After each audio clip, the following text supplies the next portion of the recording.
নারীর দৈনন্দিন জীবনের বাধা বিপত্তি এবং সামাজিক শৃঙ্খল ভাঙার গল্পগুলো যুগে যুগে সিনেমার পর্দায় জীবন্ত হয়ে উঠেছে। বিশ্ব নারী দিবস উপলক্ষে নারীর সেই সাহসী যাত্রাকে তুলে ধরা 5টি উল্লেখযোগ্য সিনেমা নিয়ে আমাদের আজকের বিশেষ আয়োজন।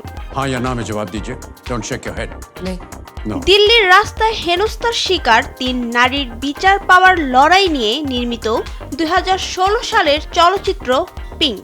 অমিতাভ বচ্চন ও তাপসী পান্নু অভিনীত এই শ্বাসরুদ্ধকর কোর্টরুম সিনেমাটি কেবল পিতৃতন্ত্রের মুখোশ উন্মোচন করেনি, বরং নারীর সম্মতির গুরুত্ব এবং অন্যায়ের বিরুদ্ধে সোচ্চার হওয়ার দীক্ষা দিয়েছে। लेफ्ट हैंड से नहीं बेटा, लेफ्ट हैंड से तो भिखारियों को भीख भी नहीं देते। সানিয়া মালহোত্রা অভিনীত মিসেস সিনেমাটি দক্ষিণ এশিয়ার পরিবারতন্ত্রের আসল রূপ এবং পারিবারিক সহিংসতার বিরুদ্ধে এক জোরালো প্রতিবাদ। এটি বুঝিয়ে দেয় যে ঘরের 4 দেয়াল আর রান্নাঘরই নারীর একমাত্র পরিচয় হতে পারে না।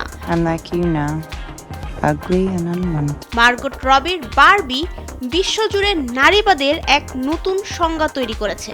কোমল হওয়া, সফল মা কিংবা কর্মক্ষেত্রে নিখুঁত হওয়ার সামাজিক চাপের ঊর্ধ্বে নারী যে নিজের ইচ্ছায় পরিচিত হতে পারে, সেই বার্তাই দিয়েছে এই রঙিন চলচ্চিত্রটি। কোনো কিছু ঠিকমতো না জেনে রেহানা মরিয়ম নূর বাংলাদেশের প্রেক্ষাপটে আজমেরি হক বাঁধন অভিনীত এই সিনেমাটি আন্তর্জাতিক অঙ্গনে ব্যাপক প্রশংসিত। মেডিকেল কলেজের এক শিক্ষার্থীর যৌন নির্যাতনের শিকার হওয়া এবং তার পক্ষ নিয়ে রেহানার অকুতোভয় লড়াই নারীর সাহসিকতার এক অনন্য দলিল।